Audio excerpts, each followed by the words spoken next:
Bonjour très chers amis, j'ai la chance et l'honneur de vous retrouver pour l'émission 100% Quintet. Une émission 100% Quintet pour le Quintet de mardi à Auteuil, une discipline reine à Maison Lafitte, comme vous voyez derrière moi sur le site de Maison Lafitte avec les pistes du rond Adam destinées à l'obstacle juste derrière moi. Donc un Quintet au féminin ce mardi avec un joli plateau. Je vous invite tout d'abord à balayer l'horizon avec le tableau des partants. Un tableau des partants qui, par définition, débute avec les plus hauts poids, les valeurs les plus élevées. Parmi celles-ci, on a évidemment le top weight, Garder la monnaie, qui dépend d'entraînement de François Nicole, qui sera triplement représenté pour l'occasion. Parmi ces petits numéros, nous avons aussi Akela du Seuil, qui est peut-être la pouliche de classe de la course, qui va faire ses preuves à ce niveau, mais qui a assurément le potentiel pour rivaliser dans un tel contexte. Parmi ces petits numéros encore, nous avons le 4 Colinas, qui effectue une rentrée, mais là aussi qui est une Nicole, comme le numéro 2, que nous connaissons bien aussi. Nous avons Linares. Nous avons dans la seconde partie du tableau plus d'outsiders, même si on aura par exemple Folie Passagère numéro 11 qui dépend de l'écurie de Marcel Roland qui est en pleine forme, et tout comme le numéro 12 Gemoyo qui vient de réaliser une drôle de valeur dernièrement sur cette même piste et qui dépend de l'entraînement de Sonia Delaroche, un entraînement qui s'est très récemment distingué à Saint-Cloud. Après avoir évoqué le tableau des partants, nous avons désormais attaqué l'analyse de ce gros handicap.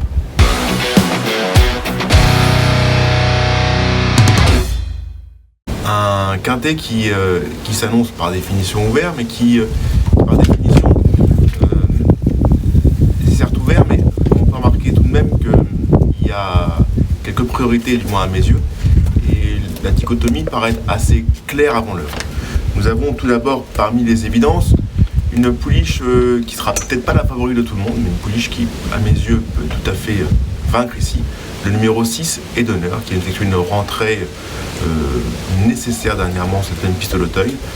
Gabriel Linders ne se cache pas derrière son petit doigt, il annonce dans les colonnes de Paris Turf que c'est l'objectif pour sa pensionnaire. Voilà pourquoi elle mérite beaucoup de crédit ici. Et d'honneur qui est une pouliche vraiment de qualité. Maintenant, il faut vraiment surveiller le pénétromètre. Comme vous voyez derrière moi, il fait encore beau en région parisienne. Mais on annonce de la pluie en début de semaine. Il faut voir si les pistes seront très souples ou pas. Si ça venait à s'assouplir, cela pourrait sensiblement contrarier ce numéro 6 et d'honneur. Mais si la piste venait juste être très souple, ça devrait pouvoir coller. Ce numéro 6 d'honneur peut tout à fait gagner à mes yeux. J'aime beaucoup aussi le numéro 3, Akela du Seuil, comme vous l'avez pressenti dans le tableau des partants. Une pouliche qui, à mes yeux, est peut-être la meilleure du lot, probablement la meilleure du lot. Maintenant, elle peut pêcher par inexpérience, et sa rentrée en plat a été pour le moins discrète. Voilà pourquoi ce qui peut un peu tempérer l'optimisme. Mais Akela du Seuil, pour moi, est une pouliche qui peut passer par les grands handicaps avant de viser beaucoup plus haut. Voilà pourquoi elle mérite, selon moi, un crédit conséquent. Nous avons ensuite le numéro 8, Nélias, qui est une des 3 représentantes de l'écurie de François Nicole. François Nicole qui connaît une réussite, évidemment, gargantuesque, mais qui, dans les grands handicaps, est quand même moins opérationnel, plus discret. Du moins, étant donné que ses chevaux courent très bien en général, il est rarement des mieux placés sur l'échelle des poids. Voilà pourquoi les gros handicaps sont apparemment la catégorie dans laquelle il règne en maître. Toutefois, ce numéro 8, Colinas, c'est une pouliche toute neuve. Je sais, pour l'avoir joint au téléphone pour les colonnes de Paris Turf, que Colinas est vraiment déjà en très belle condition physique. Elle découvre ce contexte, elle découvre un handicap en haie, elle affronte ses aînés, pas mal d'inconnus, mais une pouliche qui a vraiment remarquablement bien travaillé en vue de cette épreuve et qui peut tout à fait se révéler d'emblée à ce niveau. Nous avons ensuite numéro 8, Nelly Haas, donc le 4 Colinas et le 8 Nelly Haas, deux juments de la même casaque, mais pas du même entraînement.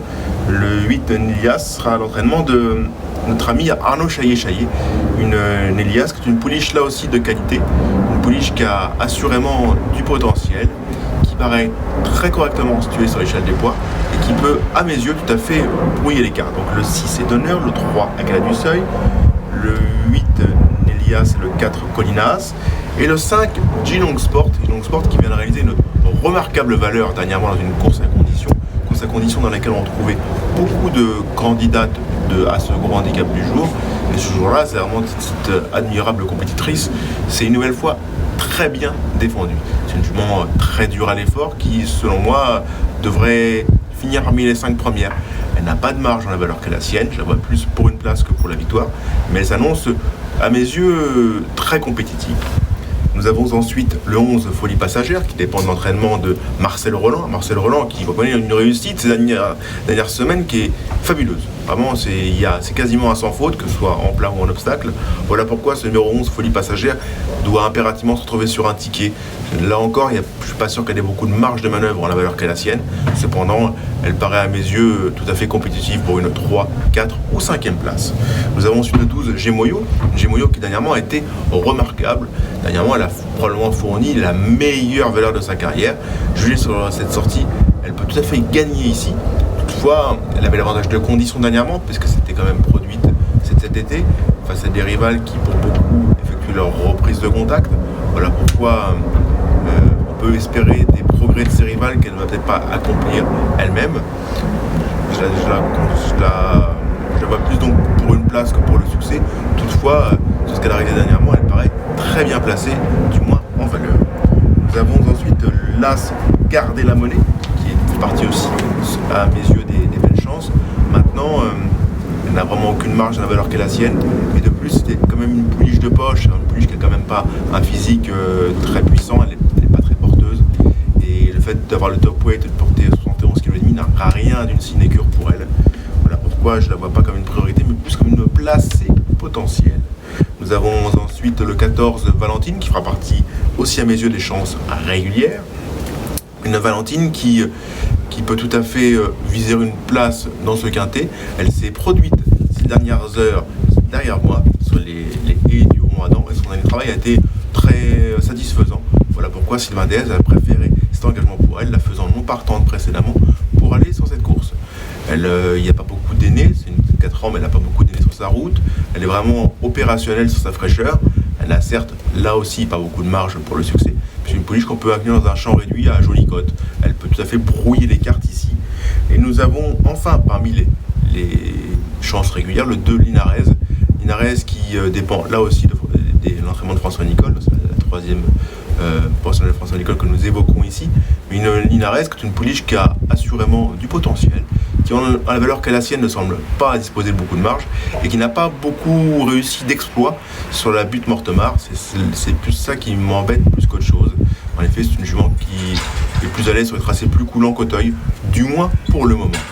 Là, on a parlé donc de mes priorités et des chances régulières. On parlait désormais des outsiders ou plutôt des impasses. Il faut savoir être courageux, audacieux pour réussir. En l'occurrence, on va être courageux et audacieux. Maintenant, on ne sait pas encore si on va réussir. C'est comme la grande question. Cependant, il faut savoir au bout des choses et au bout de ses convictions. Il y a 5 pouliches qui, pour moi, ça paraissent un peu en dessous, du moins me surprendraient en jouant les premiers rôles. Je les nomme les unes après les autres. Le 7 Happy Rock, qui est certes a réalisé un très bon début de carrière, mais qui a depuis été beaucoup plus discrète. Nous avons ensuite le 9 Junta Post qui a besoin de me rassurer. Le 10 Milo qui dépend de l'entraînement de Mathieu Pitard. Mathieu Pitard qui a préparé sa pouliche pour une belle occasion le 10 octobre prochain. Voilà pourquoi je vais la regarder courir en vue du 10 octobre. Si elle vient à l'arrivée ici, son entourage serait évidemment satisfait, heureux et un peu surpris. Mais voilà, je préfère faire des choix forts avec des pouliches amenées au top pour cet engagement plutôt que des pouliches arrivant à 85% de leur condition physique. Le 13 Ville Florentine est pour moi une pouliche qui reste encore perfectible. Elle reste encore un peu allante et un peu même bouillante. Voilà pourquoi je suis un peu timoré, d'autant plus qu'à Auteuil, il faut vraiment savoir gérer ses efforts. Et le 15 Fiumicina, vraiment, ne fera pas beaucoup de garanties récentes, du moins à mes yeux.